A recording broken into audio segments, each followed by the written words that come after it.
On my last day as CEO, my daughter-in-law raised a toast to everyone who makes this company run, except the hag who owns it and steals the profit. My son burst out laughing. I just looked at my husband. He nodded. Next words left her frozen. Before we continue, comment where you're watching from and subscribe to the channel. We'd love to see how far our stories are reaching. But let me start from the beginning of that evening because the pain I felt didn't begin with Victoria's cruel words.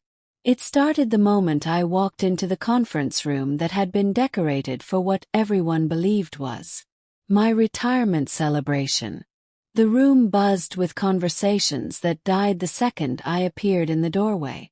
43 employees, people I'd worked alongside for decades, suddenly found their champagne glasses fascinating.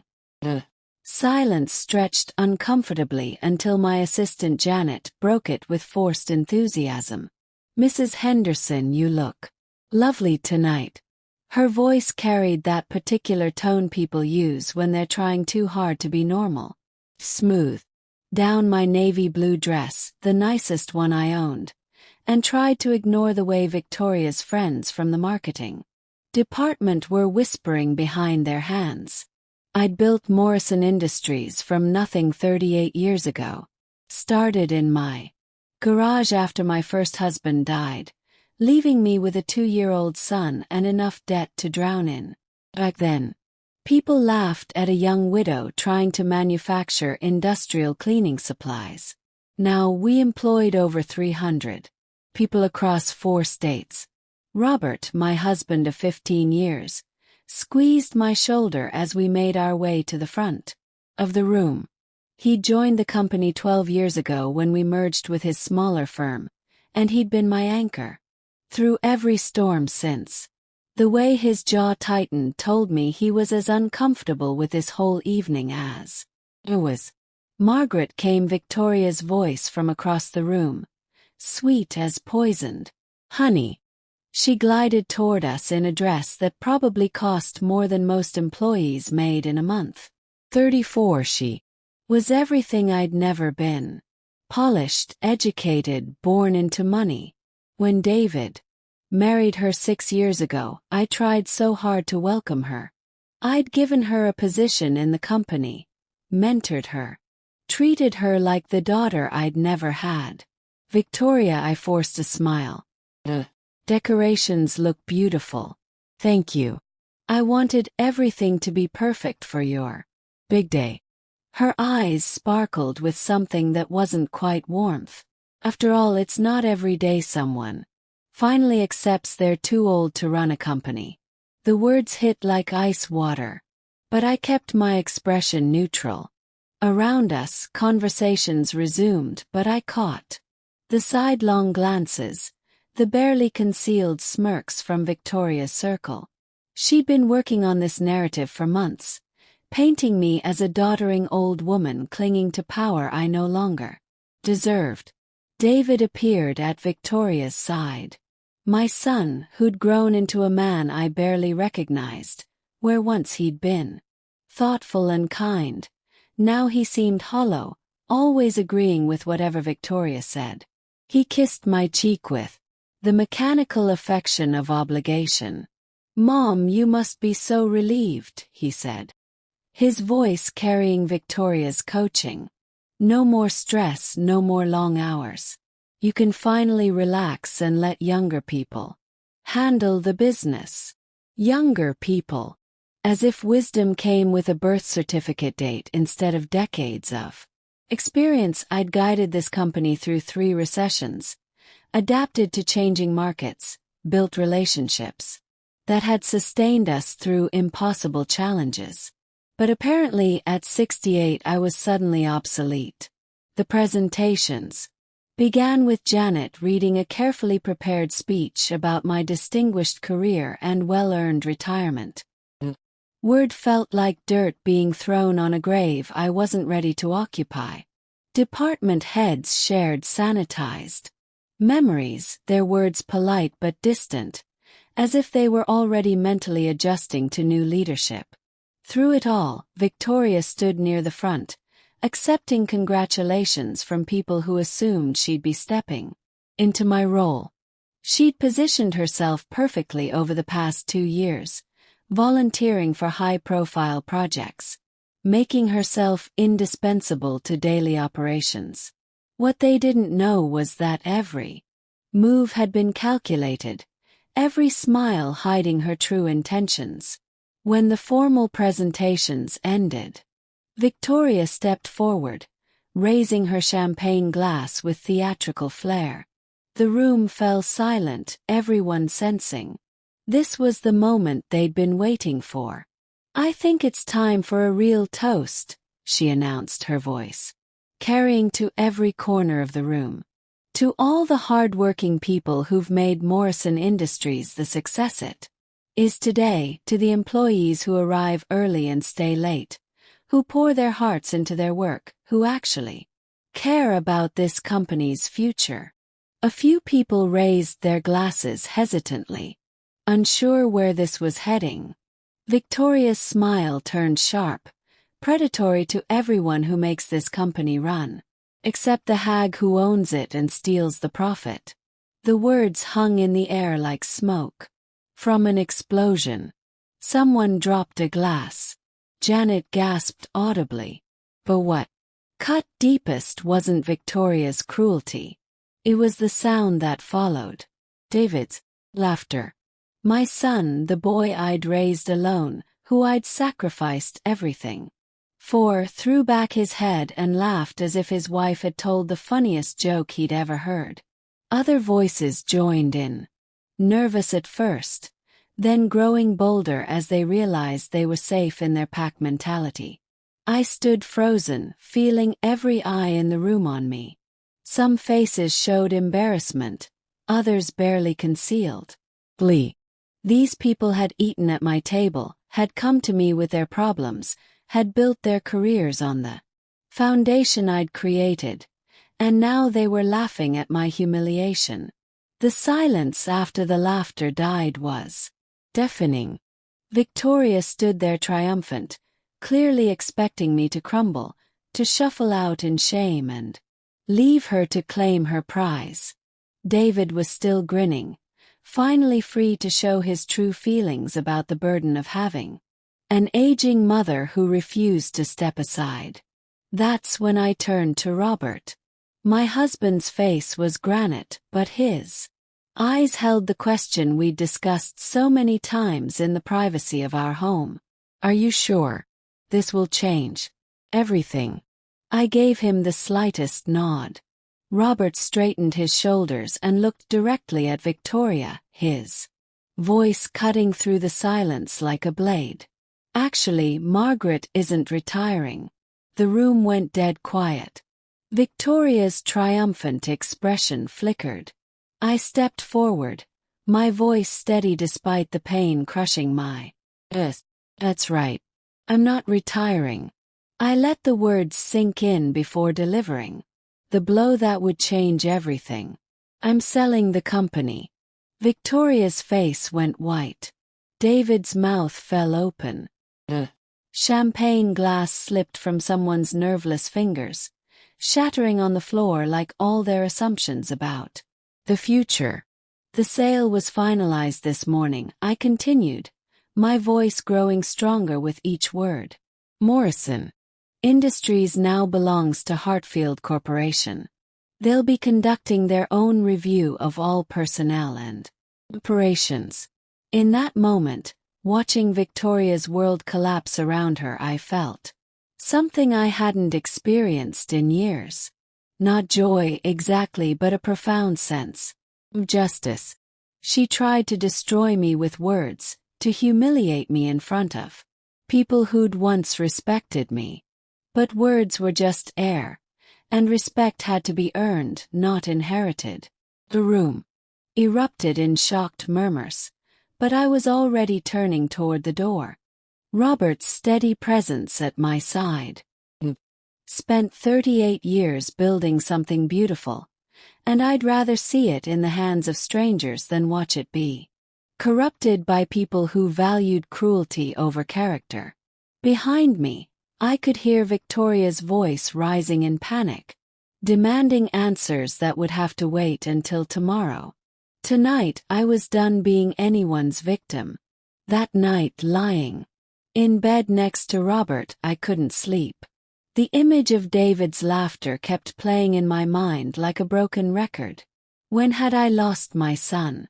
When had the boy who used to bring me dandelions and call them roses turned into a man who could laugh at my humiliation? I knew the answer, even though admitting it felt like swallowing glass. Started 6 years ago, the day David brought Victoria home for Sunday dinner. She'd been charming that first evening, asking all the right questions about the business, expressing admiration for what I'd built. David's told me so much about how you started Morrison Industries, she'd said, her smile warm and genuine. It must have been incredibly difficult raising him alone while building a company. I'd been touched by her interest, her apparent understanding of the sacrifices I'd made. When David announced their engagement 3 months later, I'd been genuinely happy. My son had found someone who seemed to appreciate not just him, but the family legacy we'd built together. The changes started small, so subtle I barely noticed them at first. Victoria would mention during family dinners that some companies were modernizing their leadership structures, or casually comment on articles she'd read about multigenerational workplace challenges. She never said anything directly about me being too old, but the seeds were planted. Then came the suggestions disguised as concern. Margaret, you've been working so hard lately. Maybe you should consider reducing your hours. Or David and I were talking and we think you deserve to enjoy your golden years instead of stressing about quarterly reports. Golden years, as if living meant nothing more than waiting to die comfortably. The real turning point came 2 years ago during the Henderson account crisis. We'd been Morrison Industries' biggest client for 15 years, and their CEO had suddenly threatened to pull their contract over delivery delays caused by a supplier problem completely outside our control. I'd spent 3 days on the phone calling in favors, negotiating compromises, using relationships I'd built over decades to save that account. When I finally secured a new agreement that kept Henderson happy and our employees working, I'd been exhausted but triumphant. Victoria's response still burned in my memory. Well, that was dramatic, she'd said during the company meeting where I announced we'd saved the contract. A younger executive might have handled it more efficiently without all the emotional phone calls. The comment had been delivered with a smile, wrapped in just enough ambiguity that calling her out would have made me look defensive. But the damage was done.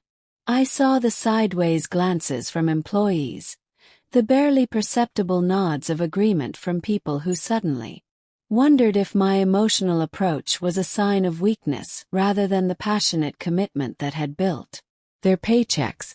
That's when I realized Victoria wasn't just making casual observations. She was systematically undermining my authority, painting me as an emotional, outdated obstacle to progress. Every suggestion about my age, every comment about modern business practices, every seemingly innocent remark about succession planning was another drop of poison in the well of respect I'd spent decades building. David, my trusting, loyal David, absorbed it all without question.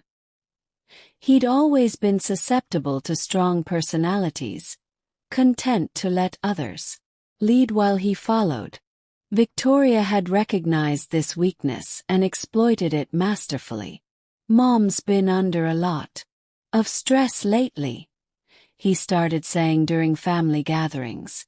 Maybe she should consider stepping back a bit. When I tried to discuss my concerns with him, Victoria was always there, nodding sympathetically while redirecting the conversation. Of course, Margaret feels defensive. Change is hard at any age.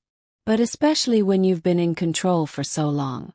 The worst part was how she turned my own words against me. Every story I'd shared about the company's early struggles became evidence of my inability to let go. Every mention of lessons learned from past challenges became proof that I was stuck in outdated thinking. Mom still talks about the recession of '08 like it was yesterday, David would say, not realizing that my experience with that crisis was exactly what had helped us survive the pandemic shutdowns with minimal layoffs. Victoria says, we need to focus on the future, not keep relitigating the past. Victoria says, those two words became the beginning of every conversation, the justification for every decision. The new gospel, according to my daughter-in-law, who'd never built anything from nothing, never had to make payroll when the account receivables were late, never had to look employees in the eye and promise their jobs were safe when everything was falling apart. The meetings became the most obvious battleground. Victoria would arrive with printed agendas and PowerPoint presentations, armed with business school terminology and consulting firm jargon. She'd present ideas that sounded innovative but ignored practical realities, proposed changes that would disrupt relationships I'd spent years cultivating. When I raised concerns based on experience, she'd nod thoughtfully and then say something like, I appreciate Margaret's historical perspective, but we need to consider whether traditional approaches are still relevant in today's market. Historical perspective. Traditional approaches. Every word chosen to make me sound like a relic, a museum piece whose time had passed. The employees started looking to her instead of me during discussions. She'd positioned herself as the voice of progress while painting me as the voice of resistance. People who'd once sought my advice began going to Victoria first, treating her input as more valuable than mine. She just has such fresh ideas. I'd overheard Janet saying to another employee, sometimes experience can be limiting, you know. Victoria sees possibilities that someone who's been doing things the same way for decades might miss. Janet, who'd been with me for 12 years. Janet, whose job I'd saved during the restructuring 5 years ago when the board suggested we could automate her position. Janet, who now spoke about me like I was a well-meaning but outdated impediment to progress.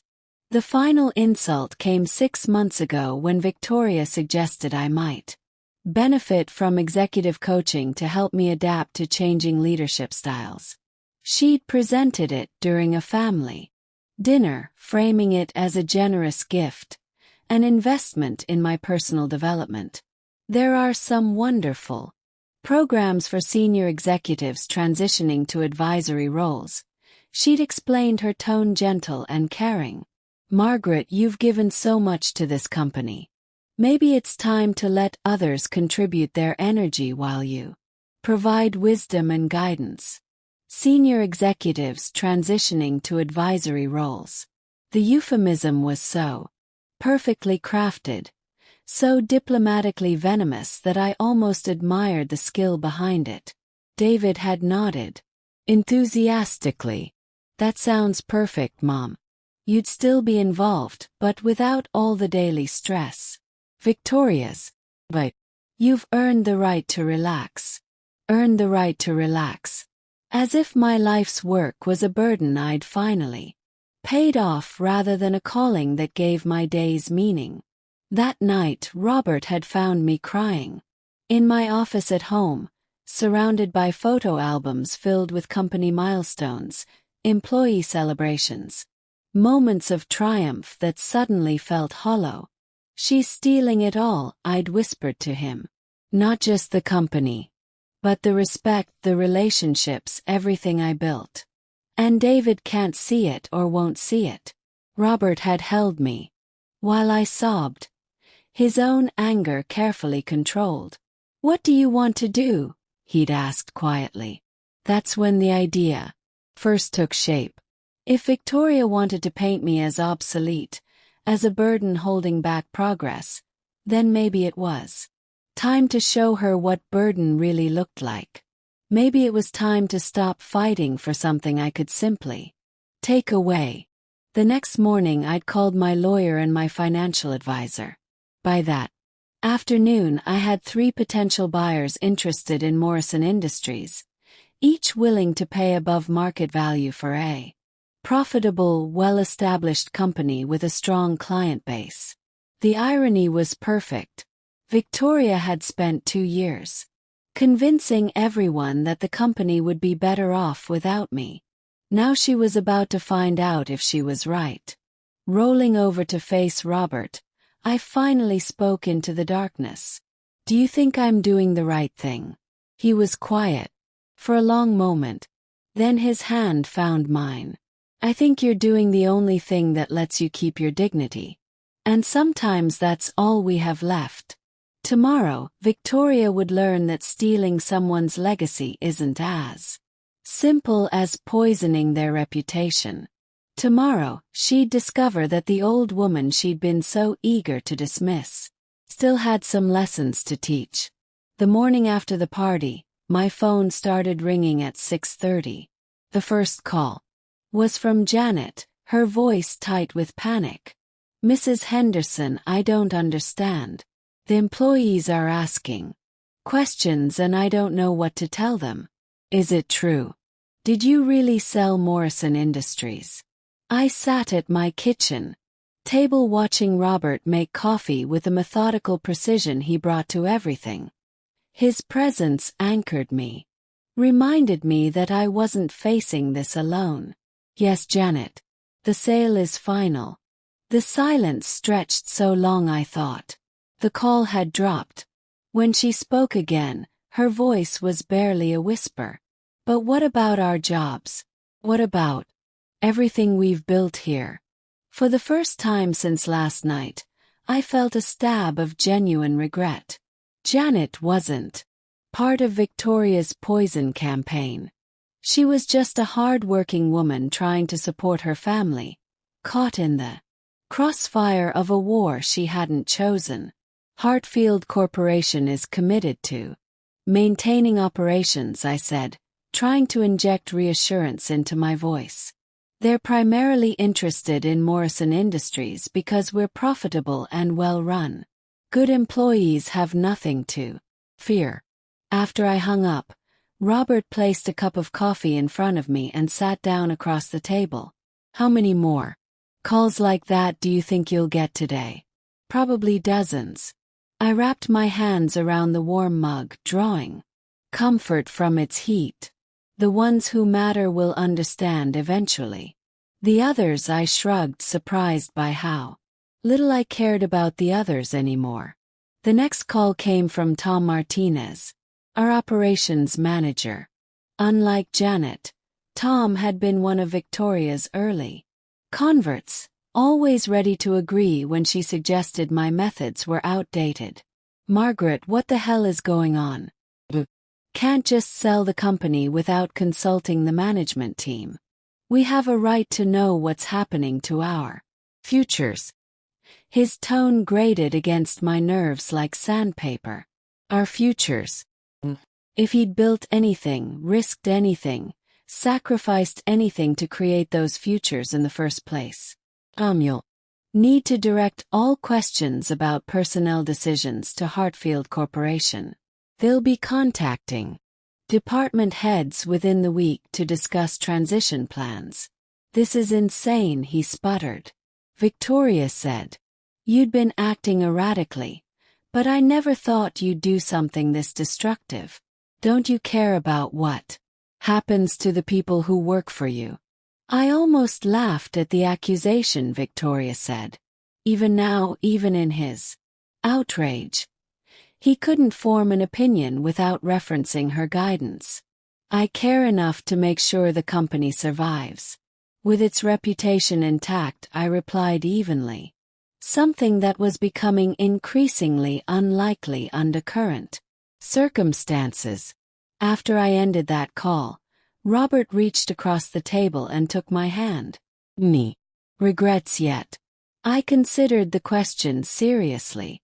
Was I starting to doubt myself?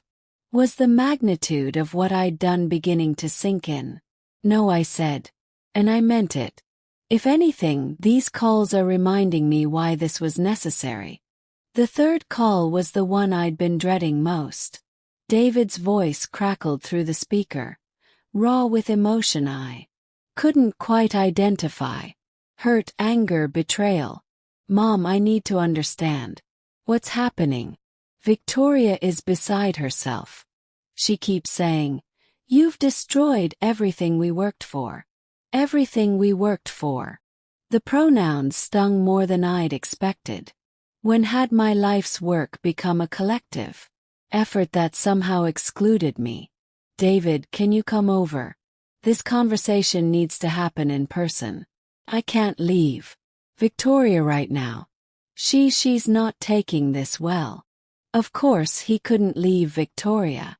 My son who'd once run to me with every skinned knee and broken heart, now couldn't spare an hour to sit with his mother while his wife processed the consequences of her own cruelty. Then bring her, I said, though the words tasted bitter. We all need to have this conversation. They arrived an hour later, and I could see the change in both of them. Immediately Victoria's usual polished composure had cracked, revealing something desperate and angry underneath. Her hands shook slightly as she clutched her purse, and her perfectly styled hair showed signs of anxious running fingers through it.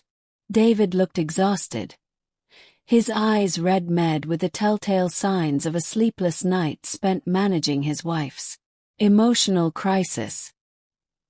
He barely met my gaze as they settled onto the living room couch, sitting close enough that Victoria could grip his arm for support. "Mom," he started, his voice carefully controlled. "Help me understand why you would sell the company without discussing it with family first. I thought we were partners in this business." Partners. The word was Victoria's. I was certain of it. David had never spoken about our relationship in business terms before she entered our lives. Partners discuss major decisions together, Victoria added, her voice sharp despite its tremor. Partners don't make unilateral choices that affect everyone's future.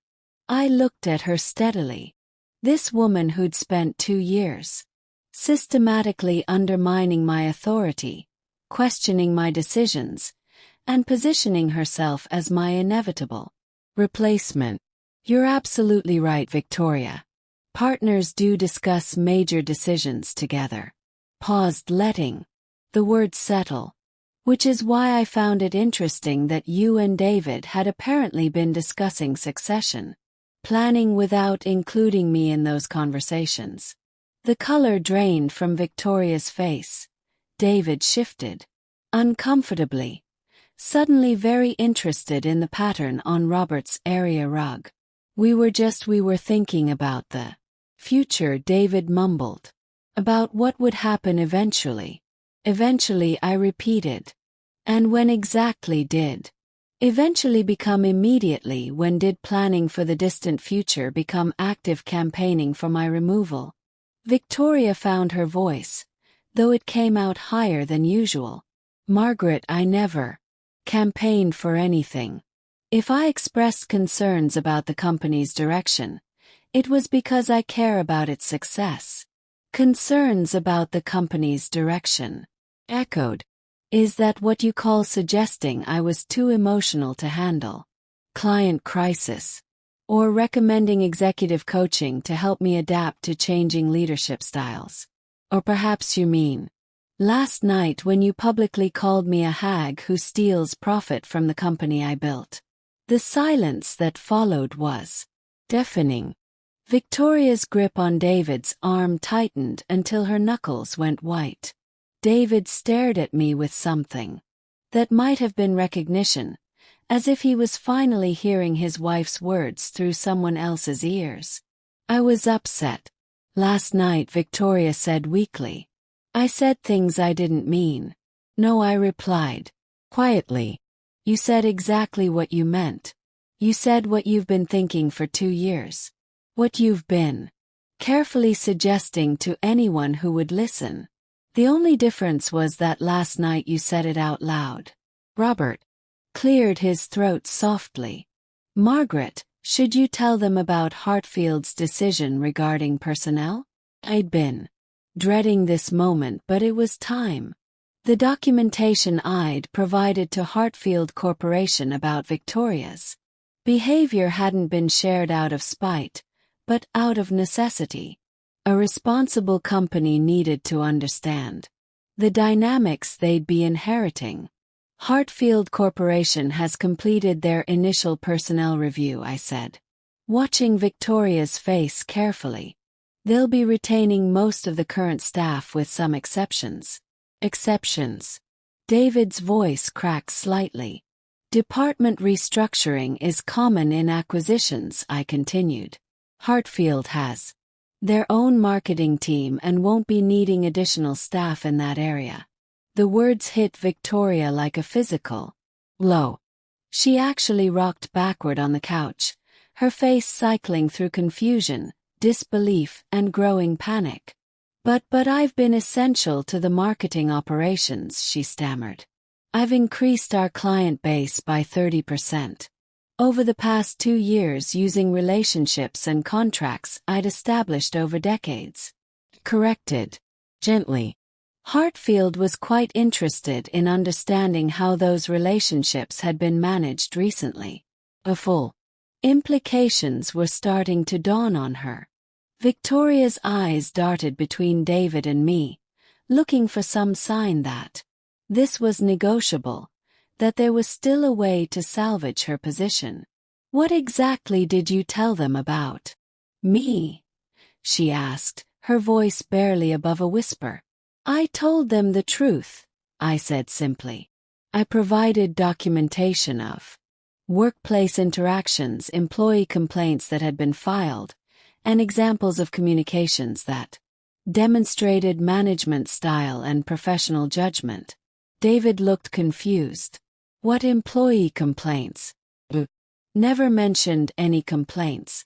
Because they were dismissed, Victoria said quickly, but her voice carried no conviction. They were minor workplace disagreements. Nothing serious. Margaret Chen filed a formal complaint about public humiliation during budget meetings.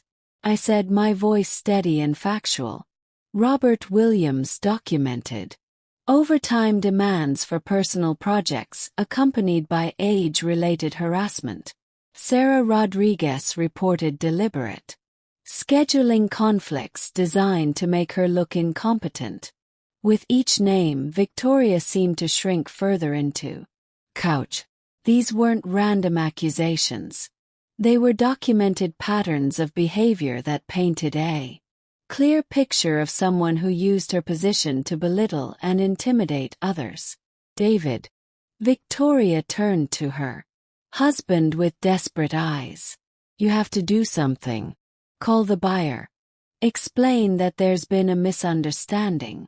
Tell them I'm essential to the company's success. But David was staring at me with a strange expression, as if he was seeing me clearly for the first time in years. Mom, are you saying Victoria has been mistreating employees? Question hung in the air like smoke. This was the moment I'd been dreading and anticipating in equal measure. This was when my son would have to choose between comfortable illusion and painful truth. I'm saying that Hartfield Corporation makes personnel decisions based on documented performance and professional conduct, I replied. What they decide about individual employees is their prerogative. Victoria shot to her feet, her composure finally shattering. Completely. This is revenge, pure and simple. You're punishing me because I had the courage to say what everyone was thinking. You can't stand that people see through your act anymore. The accusation might have hurt a day ago. Now it just felt like confirmation that I'd made the right choice. Victoria said, rising to face her. If you believe this is revenge, then you've learned nothing from the consequences of your own actions. She started toward the door, then spun back around. Come on, David. We don't have to stay here and listen to this. But David didn't move.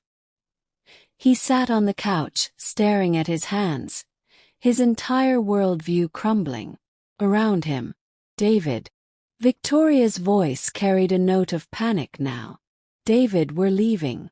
My son looked up at his wife, then at me, then back at his wife. For the first time in years, I saw him thinking for himself instead of simply absorbing someone else's opinions. Victoria, he said quietly. I think I need to hear what Mom has to say. Victoria stood frozen in my living room doorway, her face a mask of disbelief as David's words sank in. For 2 years, she'd controlled every conversation, guided every decision, shaped every opinion. Now for the first time her husband was choosing to listen to someone else. David, you can't be serious, she said, her voice climbing toward hysteria. She's manipulating you, just like she's been manipulating this entire situation. Can't you see that? But David wasn't looking at her anymore. He was looking at me with eyes that seemed suddenly older, wearier, as if he was waking up from a long dream. Mom, he said quietly. Tell me about the employee complaints Victoria mentioned. Tell me everything. I glanced at Robert, who nodded encouragingly. This was the conversation I'd been avoiding for months, hoping that somehow David would see the truth on his own. But Victoria's influence had run too deep, her manipulation too skillful. Sometimes the only way to remove poison was to cut it out completely. Let's start with Margaret Chen, I said, settling back into my chair. She's 58 years old, been with the company for 14 years. Started in data entry, worked her way up to senior accountant through night school and sheer determination. Last March, during the quarterly budget review, Victoria publicly criticized Margaret's reporting methods in front of the entire management team. David frowned. What kind of criticism? I pulled out a folder I'd prepared weeks ago, knowing this conversation would eventually come. Inside were printed emails, incident reports, and witness statements I'd been quietly collecting. Victoria told the room that Margaret's antiquated spreadsheet methods were holding back the accounting department's efficiency. She suggested that someone with more current technical skills should take over the quarterly reports. That doesn't sound unreasonable, Victoria interjected, though her voice lacked its usual confidence. If there were efficiency issues, Margaret's methods weren't inefficient, I continued, looking directly at David.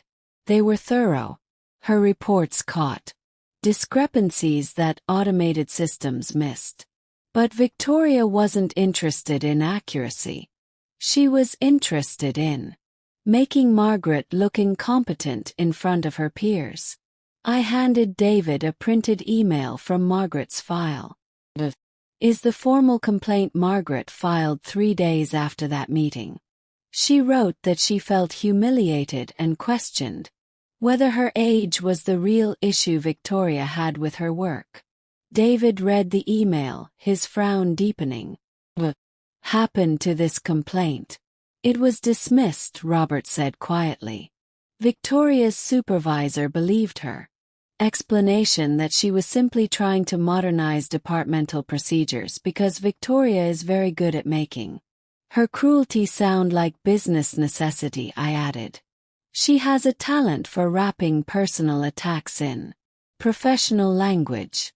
Victoria moved away from the doorway, her hands clenched into fists. This is ridiculous. I was trying to improve efficiency, not attack anyone personally. If Margaret felt criticized, maybe she should have looked at her own performance instead of running to file complaints. The callousness in her voice made David's head snap up. He stared at his wife as if seeing her for the first time, and I recognized the expression on his face. It was the same look he'd worn as a child when he discovered that a friend had been lying to him. "There's more," I said gently. Robert Williams, our IT support manager, 62 years old, been maintaining our computer systems for 8 years without a single major failure. I pulled out another set of documents. Victoria began requesting that Robert work overtime on what she called urgent system updates. These weren't company projects. They were personal tasks. Setting up her home office computer, troubleshooting her laptop, even helping her design PowerPoint presentations for outside consulting work she was doing. David's face went pale. She was using company employees for personal projects.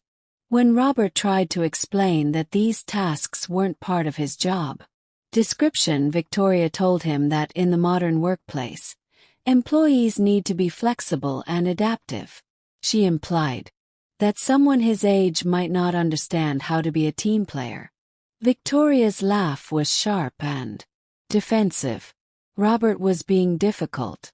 I offered to pay him overtime for the extra work. Overtime that came out of the company budget, Robert pointed out. Not your personal account. I handed David another folder. Robert's complaint detailed 6 months of after-hours demands along with comments about his slower processing speed and suggestions that younger employees would be more responsive to urgent requests. And this complaint was also dismissed. David asked, though he already seemed to know the answer. Victoria's supervisor felt she was simply showing initiative by keeping older employees engaged with challenging projects. I said the age-related comments were characterized as motivational rather than discriminatory. Victoria began pacing, her heels clicking against the hardwood floor with increasing agitation. I can't believe you're twisting every interaction into some kind of conspiracy. These were legitimate workplace issues. What about Sarah Rodriguez? He asked, opening a third folder. 55 years old, cleaning supervisor. Been keeping our offices immaculate for 6 years. David looked confused. What could Victoria possibly have had against a cleaning supervisor? Sarah works the evening shift, cleaning offices after business hours. Last year, Victoria began scheduling late meetings that required certain conference rooms to be cleaned again the next morning. When Sarah explained that the cleaning schedule was designed around normal business hours, Victoria complained to HR that Sarah was inflexible and didn't understand customer service. I pulled out a series of emails. Victoria wrote that Sarah seemed confused by simple instructions and suggested that language barriers might be affecting her ability to understand requests. Language barriers. David's voice was tight. Sarah was born in New Mexico, Robert said dryly. Her English is perfect. She's actually bilingual, which has been helpful when we've had Spanish speaking clients visit the offices. Victoria stopped pacing. I never said anything about language barriers specifically if there were communication issues. You wrote, and I quote, "Perhaps we need cleaning staff who can better understand and respond to American business expectations." I read from the printed email. Sarah filed a complaint alleging ethnic discrimination. The silence that followed was suffocating. David stared at the email in his hands, reading Victoria's words over and over as if hoping they would somehow say something different. There are 8 more complaints in these files, I said quietly. All from employees over 50. All dismissed because Victoria's explanations always sounded reasonable to supervise. What pattern? David whispered. Wife. Systematically targeted older employees, using their age, experience, and background as weapons against them. Made them feel worthless, outdated, and unwelcome in their own workplace. Victoria finally exploded. That's not true. I was trying to bring fresh thinking to a stagnant company. Sometimes that means making difficult personnel decisions. Sometimes that means having honest conversations about performance. Honest conversations, I repeated. Is that what you call telling the Henderson account team that I was too emotional to handle client crisis, or suggesting to the board that I needed executive coaching because I was resistant to change? David looked up sharply. You told the board that Mom needed coaching. Victoria's mouth opened and closed like a fish out of water. The company was going through challenges. I thought professional development might help. You thought it might help push me aside, I said calmly. Just like you pushed aside Margaret Chen, Robert Williams, Sarah Rodriguez, and everyone else who stood in the way of your vision of what the company should become. And what was that vision? David asked, his voice barely audible. I looked at my son, this man I'd raised to be kind and thoughtful, and saw that he was finally ready to hear the truth. A company run by younger, more modern thinkers, I said. A company where experience was seen as a liability rather than an asset. Company where Victoria could position herself as the inevitable successor to an outdated founder who didn't know when to step aside. Victoria sank into the chair across from us, her defiance crumbling into something that looked almost like defeat. It wasn't supposed to be like this, she whispered. What wasn't supposed to be like this? David asked, turning to face his wife directly. She looked at him with tears in her eyes, and for a moment I almost felt sorry for her. Almost. The company was dying under her leadership, Victoria said, gesturing weakly toward me. The methods were outdated. The client base was aging. The employees were getting comfortable instead of innovative. I thought if I could help guide a transition. You thought you could take over, David, his voice flat. Thought I could help, Victoria insisted. I thought I could bring new energy, new ideas. I thought I could help the company grow, instead of just survive. By tearing down the person who built it, Robert said quietly. Victoria's tears came harder. Well, I never meant to hurt anyone. I just wanted to contribute something meaningful. I wanted to matter. For the first time since this whole nightmare began, I felt a flicker of understanding for my daughter-in-law. Not forgiveness. What she'd done was unforgivable. But I recognized the hunger in her voice, the desperate need to prove her worth by diminishing others. Victoria, I said gently, you could have mattered. Could have contributed, but not by destroying the people around you.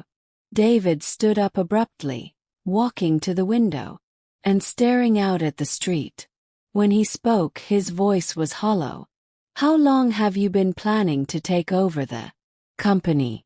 Victoria wiped her eyes, leaving mascara streaks on her cheeks. It wasn't a plan exactly. It was more like an evolution. I saw opportunities to improve things and I took them. The opportunities included making my mother look incompetent, David said without turning around. I never said she was incompetent. You didn't have to say it directly, I said. You just had to plant the seeds and let other people reach that conclusion on their own. It's actually quite sophisticated, much more effective than direct confrontation. David finally turned back to us, and the expression on his face broke my heart. He looked lost, betrayed, like a child who discovered that everything he believed about the world was wrong. "Victoria," he said quietly. "Did you ever love me, or was I just convenient?" The question hung in the air between them like a live wire. Victoria's face crumpled, and she reached toward him, desperately. "Of course I love you, David. How can you even ask that?" He stepped away from her reaching hands.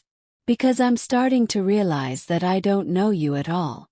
The woman I married wouldn't systematically destroy people to get ahead. The woman I married wouldn't humiliate my mother at a company party." I was angry. Victoria sobbed. I felt threatened. "Your mother was never going to accept me as a successor. And I knew it. Because you never gave her a reason to," David said. "Simply, you spent 2 years undermining her instead of learning from her. You treated her like an obstacle instead of mentor. I watched my son process the truth about his marriage, about his wife, about the years he'd spent choosing her narrative over mine. The pain on his face was almost unbearable. But it was necessary. Some wounds have to be cleaned before they can heal." "David," Victoria whispered. "Please, we can fix this. We can start over somewhere else. The company doesn't matter. We matter." He looked at her for a long moment, and I saw something die in his eyes. "The company mattered to you when you thought you could control it," he said. "My mother mattered to you when you thought she was weak enough to push aside. Nothing matters to you unless it serves your purposes." The truth of his words seemed to hit Victoria like a physical blow. She doubled over as if in pain, her sobs echoing through the quiet room. But David wasn't finished. He turned to me, his eyes red with unshed tears. "Mom," he said, his voice breaking. "I'm so sorry. I'm so sorry I didn't see what she was doing. I'm so sorry I laughed last night. I'm so sorry I chose her version of events over yours." The apology I'd been waiting 2 years to hear. The recognition I'd thought I might never receive. Instead of triumph, all I felt was exhaustion and a deep, aching sadness for the time we'd lost. "I know you are, David," I said softly. "But sorry isn't enough anymore." The words hung between David and me like a chasm that couldn't be bridged with simple apologies. Victoria's sobbing filled the silence, but it sounded distant, irrelevant, like background noise from a television in another room. David's face crumbled. "What do you mean sorry isn't enough?" "Mom, I know I made mistakes, but I thought if I acknowledged them, David," I said gently. "Acknowledgement is just the first step. The damage that's been done isn't something that can be fixed with an apology and a promise to do better." He sank back onto the couch, suddenly looking much older than his 36 years. "Then what can I do? How can I make this right?" Before I could answer, Victoria lifted her head, her mascara streaked face desperate and calculating. "Margaret, please. I know I made mistakes, but we're family. Families forgive each other. Families work through problems together." The audacity of her words nearly took my breath away. Even now, even after being exposed completely, she was still trying to manipulate the situation. Still trying to position herself as a victim deserving of compassion. "Victoria," I said, my voice steady despite the anger burning in my chest. "You spent 2 years systematically destroying my relationships with my employees, my reputation in my own company, and my connection with my son. You don't get to claim the protection of family bonds that you've been actively working to sever." She wiped her nose with the back of her hand, a gesture that made her look younger and more vulnerable, which I suspected was intentional. I was wrong about a lot of things, but I never wanted to destroy your relationship with David. I love him. I love this family.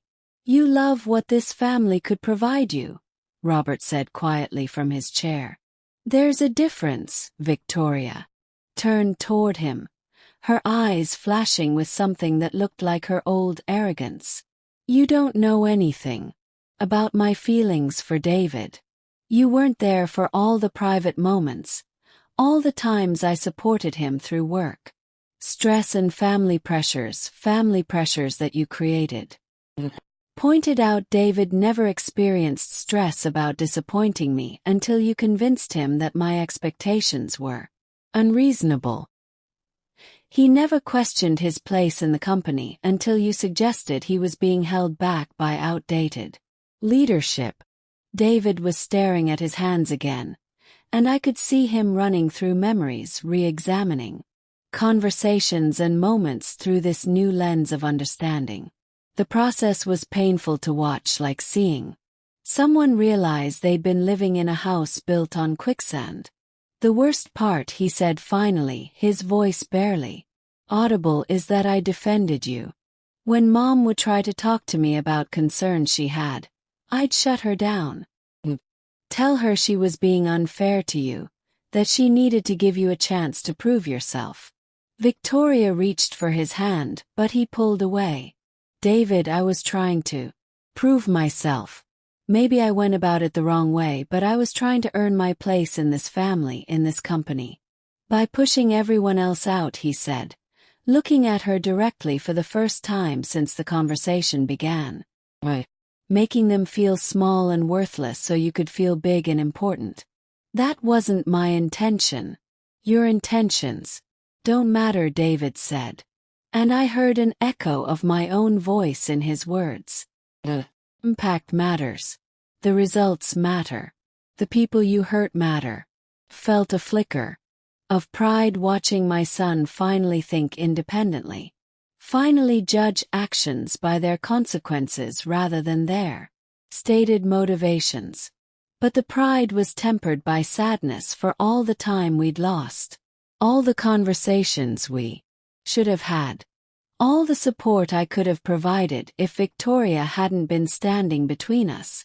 Victoria stood up, abruptly, pacing to the window and back. Fine, I made mistakes. I hurt people. I'm willing to admit that now, but Margaret, you've destroyed my career. You've made sure I can't work in this industry anymore. Isn't that punishment enough? The question revealed everything about how she still saw the situation.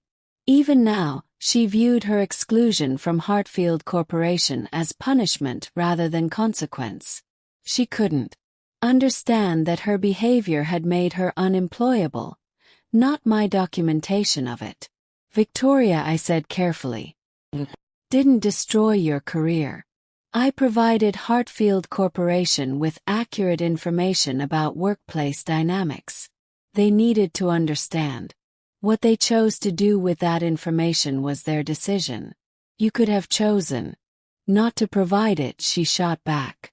You could have given me a chance to start fresh with the new owners. The way you gave Margaret Chen a chance to start fresh after humiliating her in front of her colleagues. Robert asked. The way you gave Robert Williams a chance to do his actual job without harassment. The way you gave Sarah Rodriguez a chance to work without having her heritage questioned.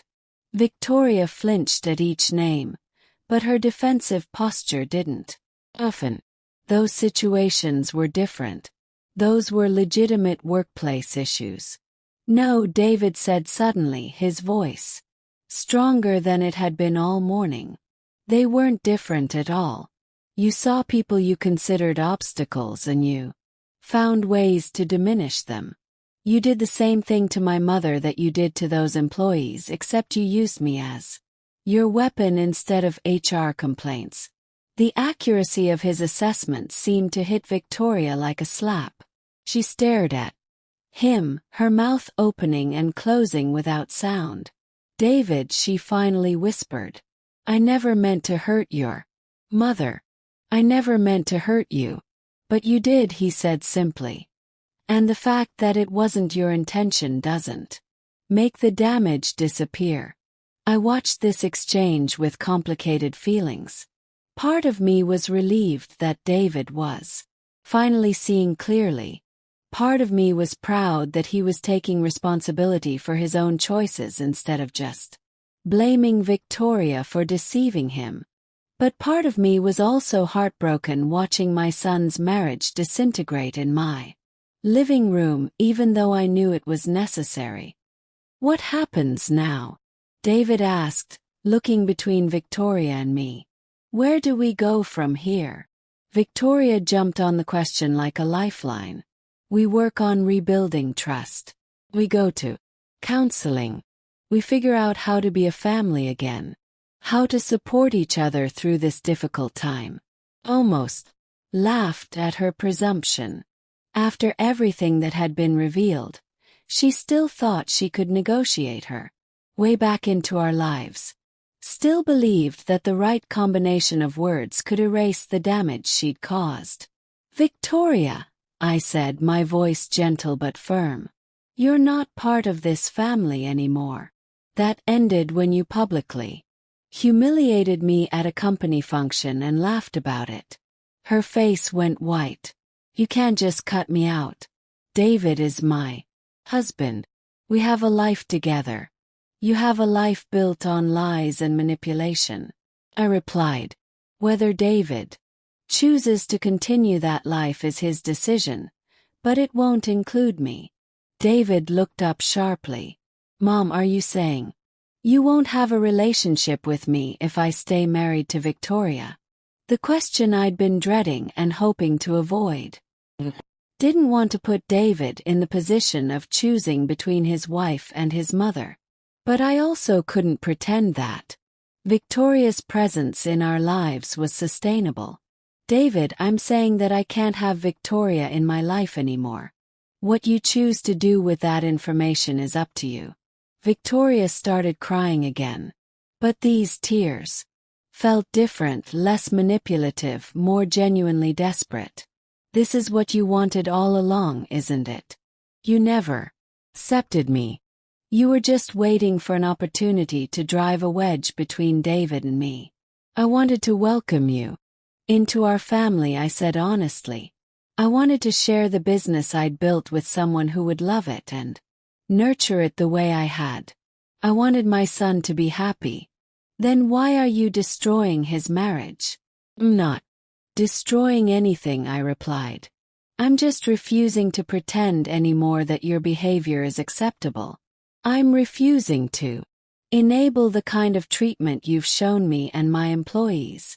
I'm refusing to sacrifice my dignity to maintain the illusion of family harmony. David stood up and walked to the mantel, staring at the family photos displayed there.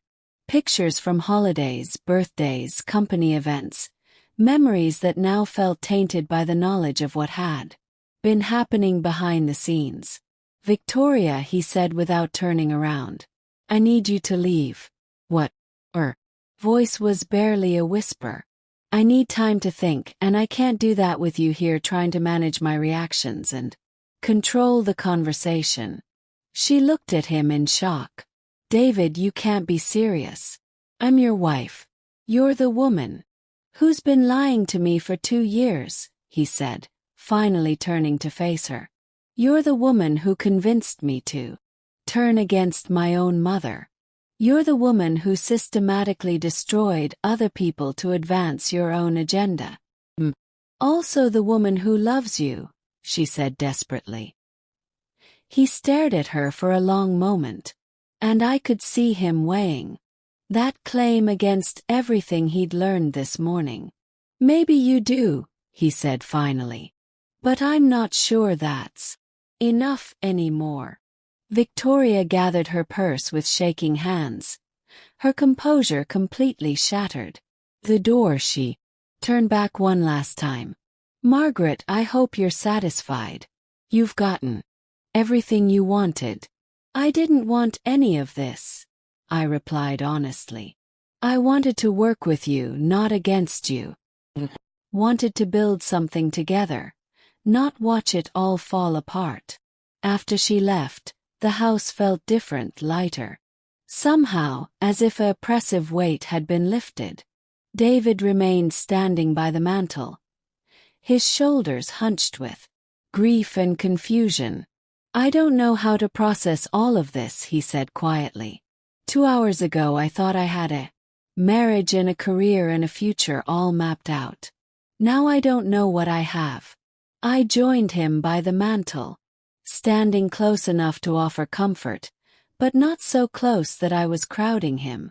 You have time to figure it out. Have space to make decisions based on what you actually want instead of what someone else is telling you to want. I have a mother who forgives me for being an idiot. He asked, his voice cracking slightly. I put my arm around his shoulders, and for a moment, he was my little boy again, seeking comfort after a painful lesson about the world's complexity. You have a mother who loves you, I said. But David, forgiveness isn't the same as pretending nothing happened. We have work to do if we want to rebuild our relationship. He nodded, leaning into my embrace. Where do we start? We start with honesty, I said. We start with you acknowledging that you chose to believe Victoria's version of events instead of trusting your own mother. We start with you understanding that trust, once broken, has to be rebuilt slowly. I can do that, he said. I want to do that. I held my son in my living room, surrounded by the remnants of a family that had been fractured by deceit and manipulation. But for the first time in 2 years I felt hope. Not for easy reconciliation or quick fixes, but for the possibility of rebuilding something authentic and strong from the wreckage Victoria had left behind. The company was gone, sold to strangers who would reshape it according to their own vision. Victoria was gone, excluded from an industry where her behavior had made her unemployable. But David was still here, finally ready to see clearly, finally ready to choose truth over comfortable lies. It wasn't the ending I'd planned when I started this journey, but it was honest. After 2 years of living in a web of manipulation and half-truths, honesty felt like the most precious gift I could ask for. 3 months later, I stood in the kitchen of my new home, a modest ranch house with large windows that filled the rooms with natural light. The moving boxes were finally unpacked, the furniture arranged just the way I wanted it. After selling Morrison Industries, Robert and I had decided to downsize to find a place that belonged to us rather than our professional legacy. The morning sun streamed across the breakfast table where David sat, helping me sort through old company photographs. It had become our Saturday ritual. These quiet conversations over coffee, slowly rebuilding the connection that Victoria's manipulation had nearly destroyed. Look at this one, David said, holding up a photo from the company's 10th anniversary party. You look so proud. I studied the image. Myself at 43, standing in front of a banner celebrating our growth from a garage startup to a regional success story. Was smiling, but there was something in my posture that spoke of exhaustion, of the weight I'd carried alone for so many years. I was proud, I said, pouring fresh coffee into our mugs. But I was also scared. Every milestone felt like it could be the last one, like I was always just one mistake away from losing everything. Is that why you worked so much when I was growing up? He asked quietly. Why you missed some of my games and school events? These were the conversations we'd been having. Honest examinations of our shared history. Acknowledging the imperfections that Victoria had exploited to drive us apart. David was learning to see our past through adult eyes rather than through the lens of resentment Victoria had provided him. Partly, I admitted, I Told myself I was building something for you, securing your future. But I was also proving something to myself. Proving that a widow with no business education could succeed in a man's world. He nodded thoughtfully. Victoria used to say that you'd never learn to let other people help you. That you hoarded control because you didn't trust anyone else to care about the company as much as you did. And was she right about that? David considered the question seriously. Maybe partially, but now I understand why you'd built something from nothing, sacrificed everything for it. Course you were protective of. Victoria made that protectiveness sound like a character flaw instead of a natural response to being the sole custodian of something precious. The insight pleased me more than I'd expected. David was learning to think critically about the narratives he'd absorbed, to recognize how Victoria had twisted reasonable emotions into evidence of unreasonable behavior. My phone buzzed with a text message and I glanced at it with a smile. It's from Margaret Chen. She wants to know if I'm free for lunch next week. How are the Hartfield people treating her? David asked. Very well, actually. They promoted her to accounting supervisor last month. Apparently they value experience and institutional knowledge more than Victoria's former supervisor did. It had been one of the unexpected joys of the past 3 months, reconnecting with employees I'd lost touch with during Victoria's campaign to isolate me.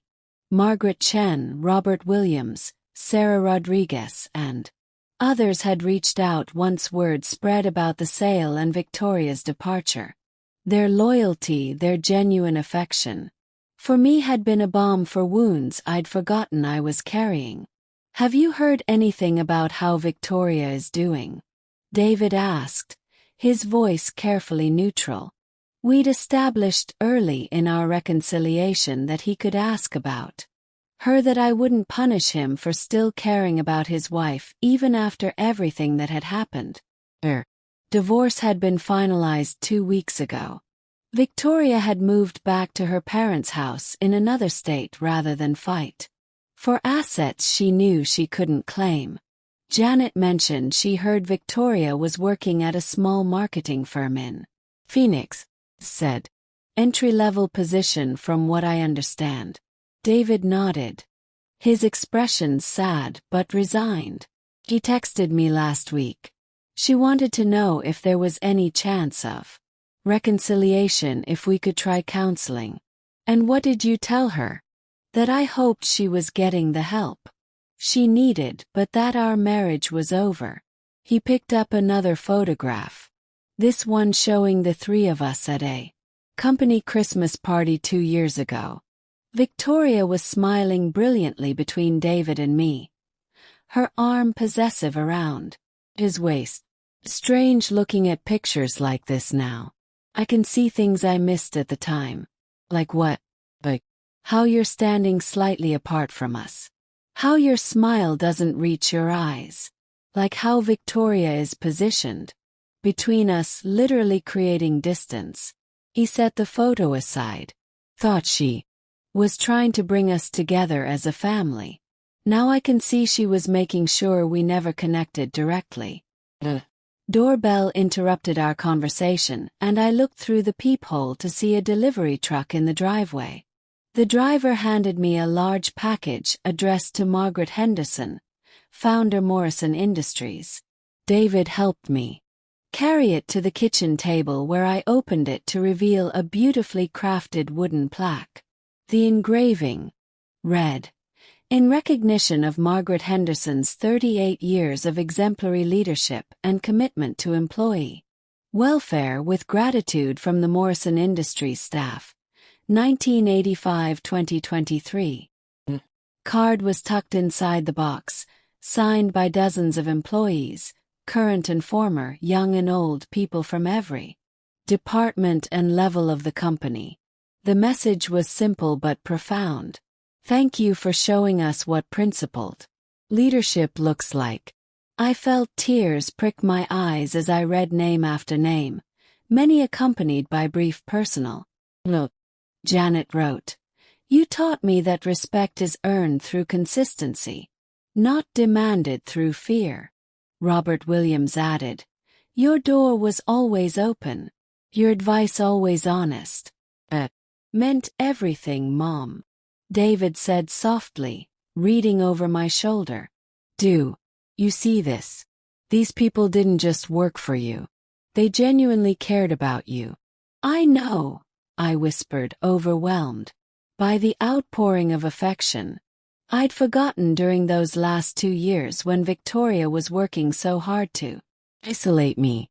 I'd started to believe that maybe I really was just an obstacle to progress. You were never an obstacle, he said firmly. You were the foundation everything else was built on. Victoria couldn't see that because she was too focused on what she thought she deserved instead of what she'd actually earned. I set the plaque on the mantel where it caught the morning light. This recognition meant more to me than any business award I'd ever received, because it came from the people who'd actually worked alongside me, who'd seen me during crises and celebrations, who'd known me as more than just a name on an organizational chart. I have something I want to tell you, David said, returning to his seat at the table. I've been offered a position with a consulting firm in Denver. It's a good opportunity. A chance to use my experience helping other companies navigate transitions and acquisitions. That sounds like exactly the kind of work you'd be good at, I said, meaning it. When would you start? Next month if I accept, but I wanted to talk to you first, make sure you're okay with me moving away. The question revealed how much our relationship had changed over the past 3 months. The old David, influenced by Victoria's narrative about my controlling nature, might have presented the move as a fait accompli, as evidence of his independence from his overbearing mother. This David was asking for my blessing, treating me as a valued advisor rather than an obstacle to overcome. David, I want you to take the job if it feels right to you, he said. But I want you to take it because it's what you want, not because you're running away from the complications. Here. He smiled and I saw the boy I'd raised. Thoughtful, considerate, eager to do the right thing. I'm not running away. If anything, I feel more grounded than I have in years, more like myself. Then you should go build something new, something that's entirely yours. We spent the rest of the morning going through more photographs, sharing memories that had been distorted by Victoria's influence and reclaiming them as our own. Around noon, Robert returned from his morning golf game, carrying groceries for the lunch he'd promised to cook.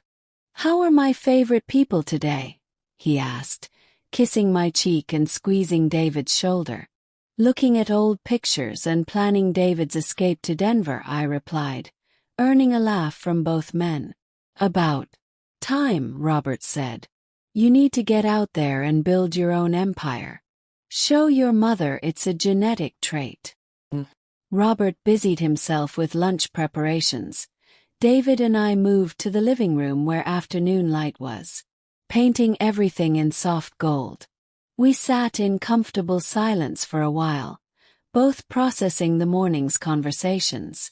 Mom, David said eventually, I need to ask you something, and I want you to be completely honest with me. Always, I promised. Do you think you'll ever be able to completely forgive me? Not just say you forgive me, but actually feel.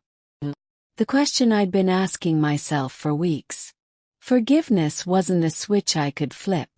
Wasn't a decision I could make once and be done with. It was a process, messy and non-linear, complicated by love and disappointment and hope. I think forgiveness is something we build together, I said carefully. Every honest conversation we have, every time you choose to see me clearly instead of through someone else's interpretation, every time you trust me enough to be vulnerable, those are the building blocks of forgiveness. He nodded, understanding. And if I mess Up again if I make mistakes or disappoint you, then we'll deal with it honestly the way families should. We'll talk about it instead of letting someone else interpret it for us. We'll choose trust over suspicion, direct communication over manipulation. I can do that, he said. I want to do that. But smiled. 'Cause I'm not going anywhere. I'm not retiring. I'm not fading away. I'm not becoming a sweet old lady who stays quiet to keep the peace. If you want a relationship with me, you get all of me, opinions, standards, and all. David laughed, a sound I hadn't heard from him in months. I wouldn't want it any other way. That evening, after David had left and Robert had settled into his favorite chair with a book, I found myself back on the porch, looking out at the quiet neighborhood street. The house across from us had a family with young children, and I could hear them playing in their backyard, their laughter carrying on the evening breeze. 3 months ago I'd been the CEO of a successful company, respected in my industry, financially secure, but emotionally isolated. Now I was unemployed, living in a smaller house with an uncertain future stretching ahead of me. By most measures I'd lost more than I'd gained. But sitting there in the gathering dusk, I felt something I hadn't experienced in years. Real peace. Not the fragile kind that depends on everyone else staying quiet and not rocking the boat. This was the peace that comes from knowing who you are and refusing to apologize for it. Victoria had tried to convince everyone that I was an obstacle to progress, a relic clinging to relevance in a changing world. But she'd been wrong about the fundamental nature of progress. Real progress isn't about discarding wisdom in favor of novelty or replacing experience with enthusiasm. Real progress is about building on strong foundations while adapting to new circumstances. I'd given Morrison Industries the strongest possible foundation. Fickle leadership, loyal employees, solid client relationships, and sustainable business practices. What Hartfield Corporation chose to build on that foundation was their business now. But I was confident they'd chosen well. They'd kept the employees who mattered, promoted the people Victoria had tried to diminish, and apparently valued institutional knowledge over flashy presentations. My phone buzzed with a text from Janet. Mrs. Henderson, I know you said you weren't ready to think about working again, but there's something I'd like to run by you. Would you be interested in helping other small business owners navigate transitions and acquisitions?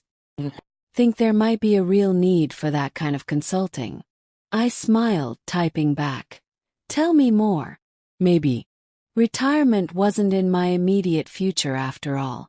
Maybe there were other companies that could benefit from the lessons I'd learned, other families that needed help navigating the complex dynamics of family businesses. Maybe. Victoria's campaign to push me aside had actually freed me to do something even more meaningful than running a single company. Robert appeared in the doorway holding 2 glasses of wine. Plotting your next move? He asked, settling into the chair beside mine. Maybe, I admitted. Janet thinks there might be a market for my particular brand of experience. Your particular brand of not taking nonsense from manipulative people who mistake cruelty for strength? He asked with a grin. Something like that. We sat in comfortable silence, watching the neighborhood settle into evening routines. Porch lights flickered on. Children were called inside for dinner. The day's activities wound down into the quiet promise of rest. Do you have any regrets? Robert asked quietly. I considered the question seriously. Did I regret selling the company instead of fighting to keep it? Did I regret the way I'd handled Victoria's campaign against me? Did I regret the months of alienation from David? I regret that it took me so long to recognize what Victoria was doing, I said finally. I regret that I let her drive a wedge between David and me. Regret that other employees got hurt in the crossfire, but not the sale itself. No, I said with certainty, the sale protected something more important than my ownership of the company. Protected my integrity. If I had stayed and fought, I would have had to become something I didn't want to be. I would have had to play Victoria's games, use her tactics, compromise my principles to compete with her manipulation. Robert raised his glass in a small toast. Integrity then, and to new beginnings, I agreed, touching my glass to his. As the stars began to appear in the darkening sky, I thought about David packing for his move to Denver, about Victoria starting over in Phoenix, about the employees at Morrison Industries adapting to new leadership. All of us were beginning new chapters, finding new ways to define ourselves beyond the roles we'd played in the drama that had consumed the past 2 years. Victoria had called me a hag who stole profit, had tried to paint me as a grasping, selfish obstacle to progress, but she'd been wrong about everything that mattered. I wasn't holding anyone. I was the one who'd built the platform everyone else was standing on. I wasn't stealing from the company. Was protecting the values that had made it worth stealing in the first place. The future stretched ahead of me, uncertain but full of possibility. For the first time in decades, I could choose what to do next based on what I wanted rather than what was expected of me. I could use my experience to help other entrepreneurs navigate challenges. Could mentor young business owners without worrying about hidden agendas or competitive manipulation. Could be exactly who I was without apology or compromise. It was, I realized, the retirement gift I'd never known I wanted. The freedom to be authentically myself, surrounded by people who value that authenticity instead of trying to reshape it for their own purposes. Victoria's toast had been meant to humiliate me, to diminish me in the eyes of people I'd spent decades serving.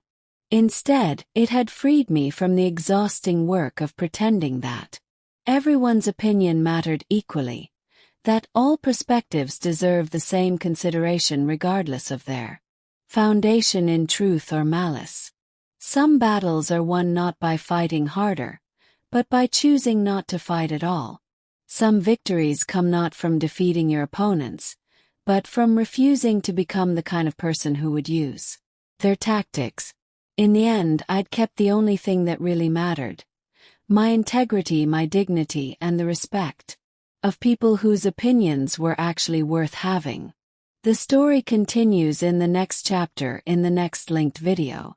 But first, I need you to subscribe to join the family, as we are looking forward to hit our first 10,000 subscribers target, and feel free to share your story in the comments. You matter, your voice does too. The story continues in the next chapter in the next linked video. But first, I need you to subscribe to join the family, as we are looking forward to hit our first 10,000 subscribers target, and feel free to share your story in the comments. You matter, your voice does too.